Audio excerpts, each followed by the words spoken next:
Well, he's tricky. Toothless is a tricky case because a lot of the dragons in the animated movies are quite cartoony looking, and so it was easier in a way to do the adaptation to live action, because then we just worked backward. We thought, if the animated version is a caricature of the real animal, then what did the real animal look like?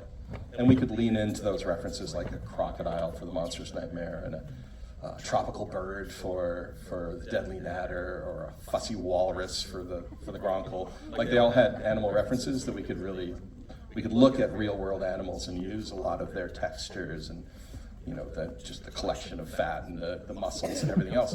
When it came to Toothless, he was a little more difficult, because he was, even in the animated movie, he was meant to look a little different from the rest. They were very reptilian, but he was more of a mammal. He was based on a big cat, a black panther, mixed with a salamander.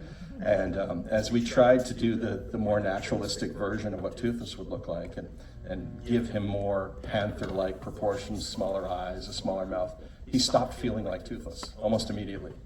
And there's something about Toothless with that big stitch head and the giant eyes and the big mouth and the ear plates, that once you take that away, he stops feeling like a character. So then we decided, okay, we're gonna keep that, but we can't have him feel like a cartoon in the middle of all this live action setting and live action characters.